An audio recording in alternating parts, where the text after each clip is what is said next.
Whilst children are learning letters and sounds, they'll also be taught to read words by identifying each sound and then pushing them back together. This is known as blending. For example, m, at, mat, b, I, g, big. At French, we teach children to blend by using robot arms. This helps the children to identify each sound and then blend them back together in order to read them. For example, m, at, mat, b, I, g, big. When we clap our hands, we are blending the sounds back together. Have a go at blending the word p, o, t.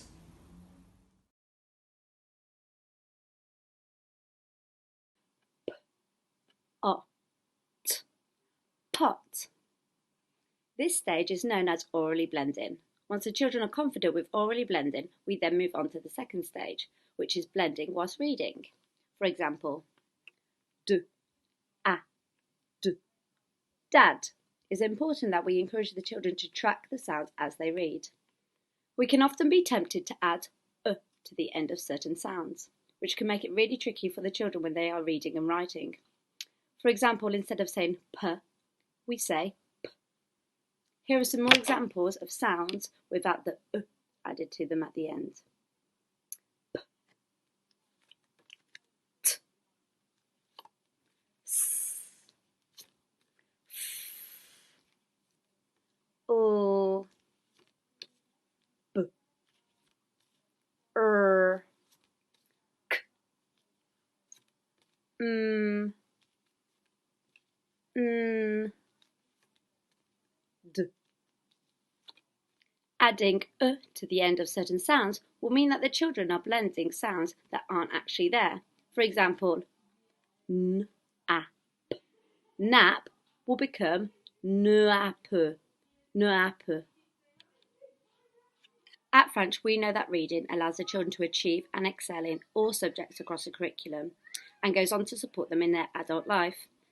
That's why reading is a key focus in reception. At French, we have a selection of resources to make reading really fun for the children. One of these resources is Robbie the Robot. The children will be presented with a selection of cards with CVC words on them. The children will be encouraged to use their robot arms to read each word. Once they have read the word using their robot arms, they can feed the word to Robbie the Robot. These words will be formed using the phase 2 sounds. Once the children are confident blending and writing phase 2 sounds, they will then move on to phase 3. It is important that we do not move on to phase 3 unless the children are confident blending and writing their phase 2 sounds. Your challenge this week is to create your very own Robbie the Robot.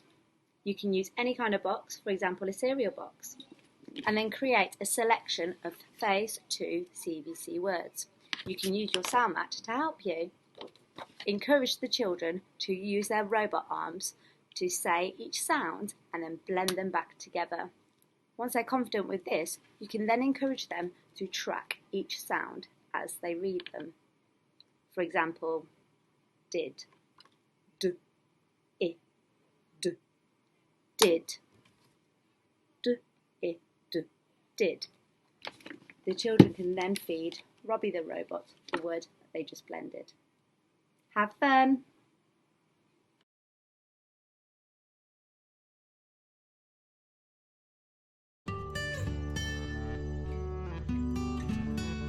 Another key skill that we learn in reception is segmenting, and we segment words when we're writing. So I'm going to show you exactly how we do that in school so that you can support your child whilst they're segmenting words at home. So the first thing we need to do when we're segmenting is to say the word. So let's work with the word cat for now. We're going to say the word cat, cat. We're going to say it slowly this time. Cat. And now this time we're going to add in our stretching. So this part of the activity is where we say the word into our hands, cat, and now we're envisioning that we've put that word into our hands and we're stretching it out. So I'm going to say the word into my hands, stretch it out really slowly to enable me to hear and say all of the sounds in that word. Cat, k, at. And once I've stretched it out, I'm going to clap to blend those sounds back together. That stage is really important as it reminds the child what word it is that they're writing. And the next stage is writing them. So as Miss Lenton showed you, we use a phase 2 sound mat in school, and later on in the year we'll move to phase 3. Now I'm going to need my sound mat to help me with my writing. I'm going to need my crocodile fingers, which Mrs. Butcher is going to show you, and I'm also going to be thinking about the letter families. Okay, so I've got everything I need to write, so I'm going to say it and stretch it one more time to segment that word just before I write. This time I'm going to be really thinking about the first sound in that word. Cat. K-at. Cat. The first sound we could hear was k, so I'm going to look on my sound mat for the sound k. Once I've got it, I'm going to write it down, keeping my letters on the line. K. So another thing that's really important when we're segmenting words is to make sure that we're not adding to the sound. Lots of teachers throughout the year will keep reminding everybody that it's really important that we don't add We teach it in phonics daily that we don't add to the end of a sound, and we just say the sound in its purest form. So instead of saying k, we would say k. Otherwise, if we're saying k, the children might then write k, which obviously aren't the sounds that we need when we're writing the word cat. So I'm going to say the sounds in their purest form so that we're not adding any sneaky sounds in there. Let's stretch it out again so we can hear the next sound. You might want to join in with me this time. Cat. K-at. Cat. The next sound I could hear was so I'm going to look on my sound mat, find and write keeping my letters on the line. Okay, now let's try it one more time. Say it and stretch it. Cat. Stretch it out. K-at. Cat. The final sound I could hear in this word was t. So again, I'm going to look on my sound mat and have a go at writing t, thinking about the long ladder families. Now once I've written my word, I'm going to use my finger to point to each letter, say the sound, and then blend it together to check my work. This is a really important stage of writing. We must ensure that we're checking our work to make sure we've heard all of the sounds in the word. So let's say the sounds as we point to them. K-at. Cat. And again, make sure at the end we're blending to push all of those sounds back together. This time I'm going to show you how we add sound buttons to words. So I'm going to add a sound button for k, a, t. You can see here that this word has got 3 sound buttons. If it was a digraph, I would do a line which shows that it's 2 letters that make 1 sound. So now we've had a try together, I'm going to leave you a challenge to do as a family, and I'm going to put some pictures on the screen for you to have a go at segmenting. You could do this with a pencil and paper. You could do it by dipping your finger in paint and writing on paper with your painty finger. You could even get a stick and go and write the words outside.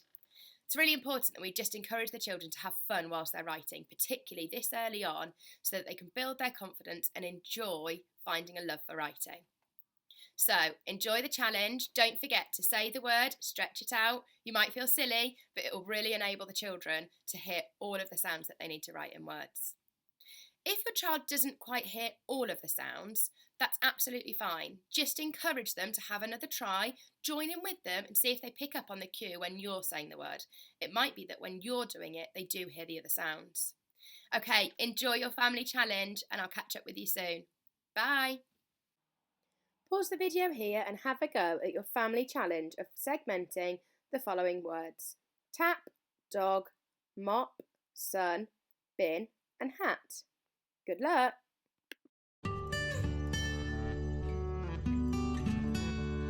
Hello, my name is Mrs. Butcher and I'm going to be talking to you today about the importance of pencil grip. Now we do lots of writing in reception and you all do throughout life and school, so it's really important that you know how to hold your pencil correctly to stop your fingers and your arms getting really tired. And I'm going to show you how to do that. Now there are lots of different things you can do to help your child develop the strength that they need and prepare them for holding a pencil. It involves more than just getting your pencil and putting it in your fingers. We look at those fine motor skills and gross motor skills to develop your child to prepare them ready to write. We're going to talk a little bit more in detail about this. Gross motor skills are also really important when we're looking at pencil grip. They form the foundation and involve larger movements that really strengthen the shoulder girdle as well as the core. These help with posture, and without a good posture, children often find it difficult to hold a pencil correctly. These movements can involve climbing, walking, running. Playing in the park is a great one, but anything that involves a large movement that can help your child. Have a think about it next time you're out in the park and see what muscles you might be using as you're playing outside. The children do lots of fun activities around the classroom. We call them funky fingers. These can be anything from playing with tweezers, moving small items from one side to another, maybe playing with bubble wrap, all of those things that really build up the children's strength within their fingers. This is really important to enable them to hold a pencil correctly. Maybe you could try with some Cheerios. It's great fun trying to pick them up and move them from one bowl to another bowl only using 2 fingers. Or why not try putting spaghetti in a colander and maybe trying to put the Cheerio on top of the spaghetti, threading it through. It's quite tricky, but great fun to explore. So a really good site to check out is YouTube. If you type in dough disco, you will see a fun activity that you can follow. All you need is some Play-Doh. You hold it in your hands and you manipulate it. It really concentrates and focuses on fine muscle control, that gross motor dexterity, and that hand-eye coordination that is so important in children's development. Have a go, type it in. Now let's look closely at the pencil grip that we need to be able to hold our pencil correctly. We're going to start with the pencil facing towards us, so the point of the pencil is here. Nip, flip, grip. We start with our nip. Your thumb and the finger next to it are straight and we nip like this, just like a crocodile. Can you do it? Nip, nip. Right, so here's a crocodile's jaws, and we're going to take hold of the pencil quite close to the point, just here. So we nip here. You're then going to flip the pencil backwards until it touches your hand. The grip, your finger is going to touch the pencil and you're going to tuck the other fingers in so you're in the perfect position to be able to write or mark make. Why don't you have a go? The 3 important words you need to remember are nip, flip, grip. You try saying it. Nip, flip, grip.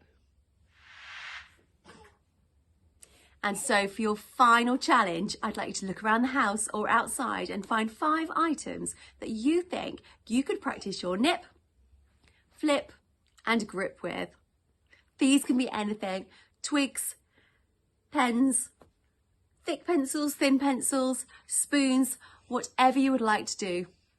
Just remember those 3 key words: nip, flip and grip. Have fun practicing.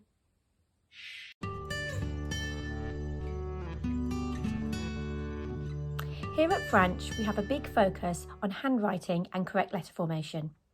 Handwriting doesn't just start with putting pen to paper, it starts way before that, and in reception, we focus on these key core skills. We make sure the children are ready to start writing by building their strength in their core, upper body, arm and hand. We do lots of gross motor skills to develop this strength, making sure the children use both arms, as at this stage, some children have not decided which hand is their preferred hand to write with.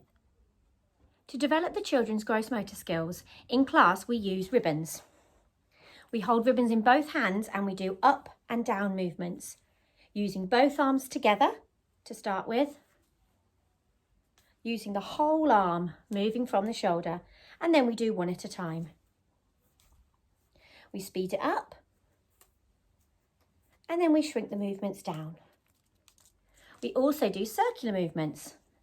Big circles to start with using the whole shoulder, and then we get smaller and smaller and smaller until we're doing little circles. Using both arms round and smaller and smaller and smaller. This will help the children develop their gross motor skills ready for when they're doing their fine motor control handwriting.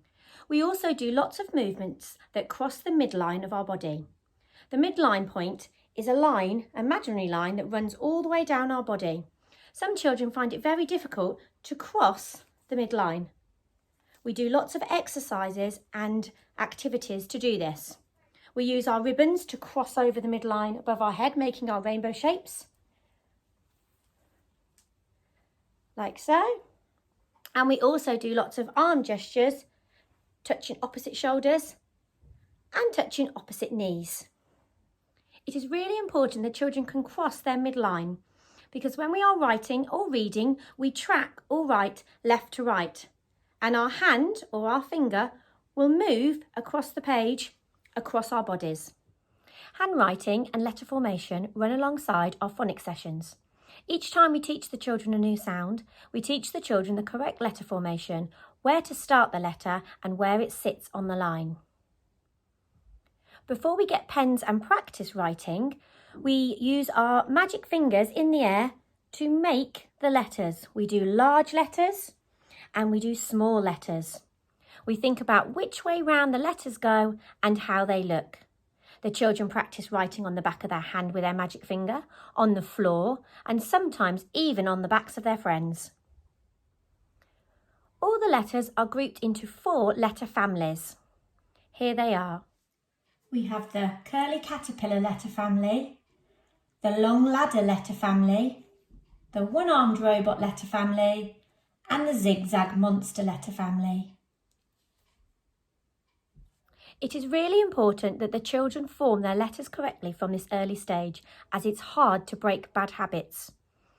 You will see that some letters end with a little flick. That little flick will help the children when they join their letters in year 2. We do lots of modelling of writing in the classroom, and the children have been introduced to these handwriting strips or lines. When we do our writing, we sit our letters on the dark blue line, and we try and keep our letter shapes inside the shaded blue line. We have a top ascending line, a red dotted line, and we have a bottom descending line, a red dotted line. And when we look at our letters, we will talk about our ascending letters that come up and tickle the top line, and our descending letters that come down and tickle the bottom line. Our curly caterpillar family.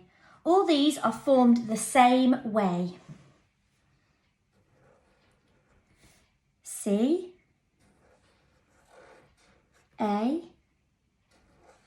D, up to tickle the top line, back down. G, tickle the bottom line, it's a descending letter. Q, descending letter. E, S, F is an ascending and a descending letter, and our O. They are our curly caterpillar family. They all start in the same direction with the curly caterpillar shape. Our long ladder letter family all start at the top of the letter and go down. Our L, our I, our T, our J, descending letter that tickles the red line at the bottom, our Y, another descending letter, and our U. Our one-armed robot letter families all start at the top, they bounce down and come back up.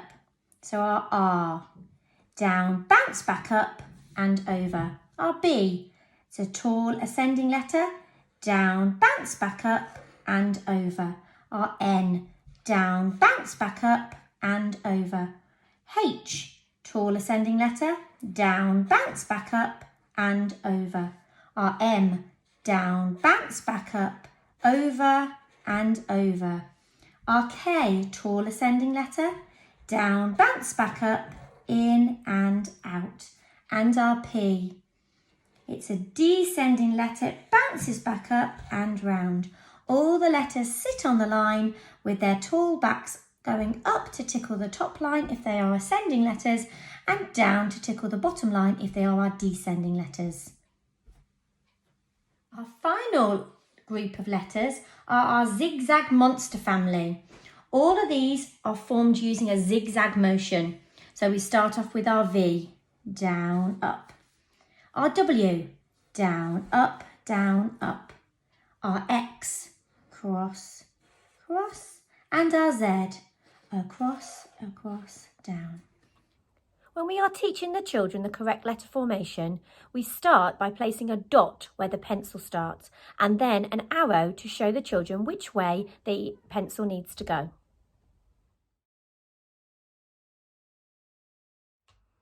Every child's development is different. Some children are comfortable and confident to start writing with a pencil now. Other children need more time to practice their gross motor skills and develop the strength in their bodies and arms.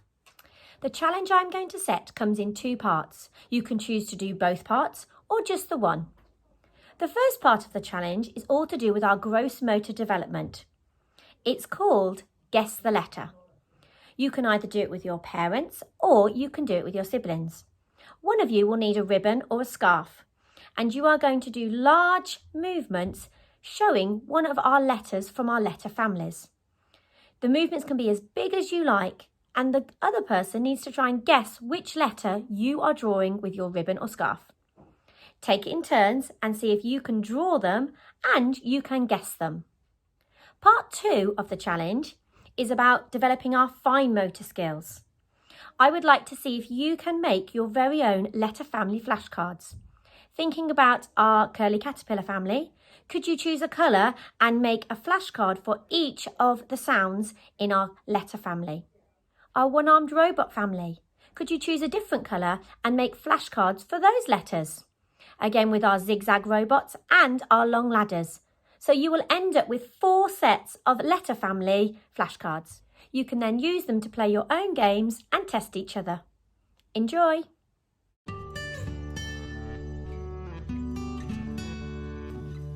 Hello everybody, we are going to be looking at the basic principles of counting and making children successful at counting a group of objects. Now the first step that children need to be able to do is to rote count. That's saying the numbers in order. Now it doesn't matter if your child can count to 3, to 5, to 10, to 20 or even 100. This is where we start, and they can still participate in some of the activities. As they get more confident at rote counting, children will be able to count larger groups and larger quantities of objects. So, how can you help your child to rote count? Well, you can count on your way to school, walking around the park, walking up and down the stairs, or even just singing some lovely number songs and nursery lines like 5 little ducks or 10 little monkeys jumping on the bed. These will all help your child to learn the pattern of the numbers and count confidently. Once children can say 3 or 4 numbers in the correct order, children can start to develop their understanding of one-to-one correspondence. One-to-one correspondence is where children say one number for one object. Let's have a look at a few ways we can help children develop their one-to-one correspondence. To help develop children's understanding of one-to-one correspondence, it's great to get some trays or containers with spaces in them for children to fill up.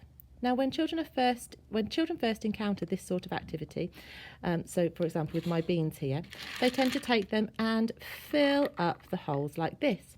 What we would like children to do is to start to take the beans, or you can use pasta or beads or pom-poms, whatever you've got lying around the house, even like paper clips or things like that. And we want them to start to put one bean in the spaces.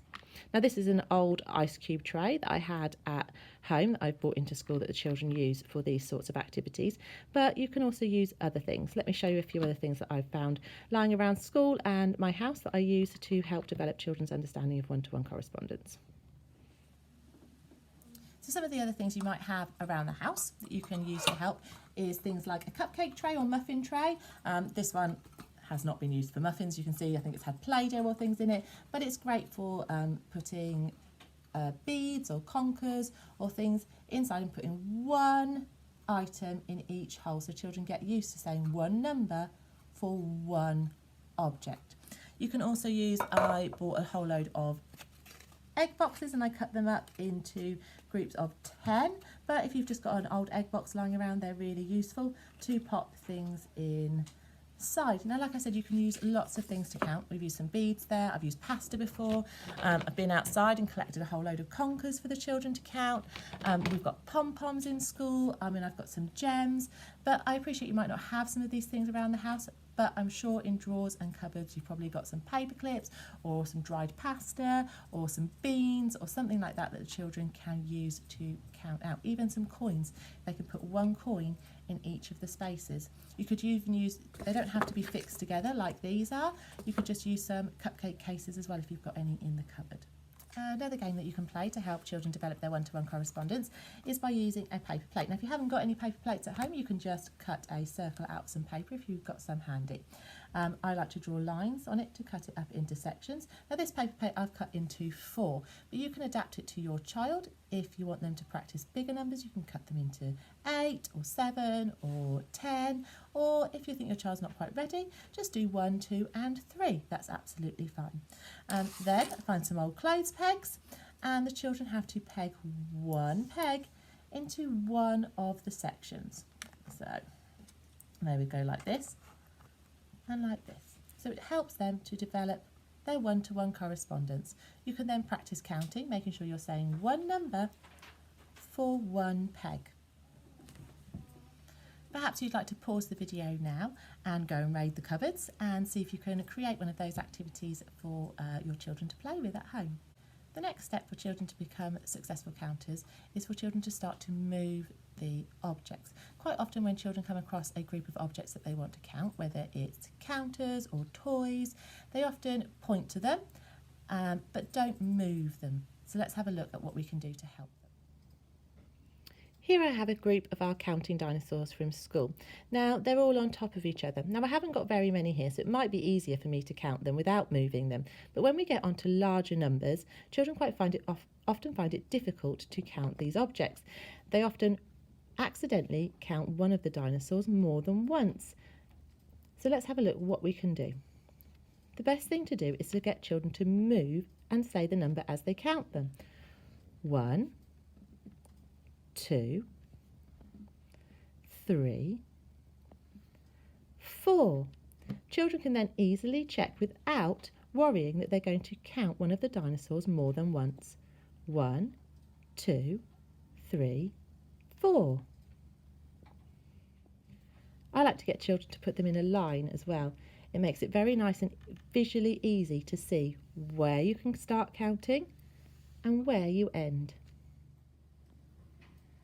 If your child is struggling to put the counting objects in a line, you can use what's called a 5 frame or a 10s frame to help them.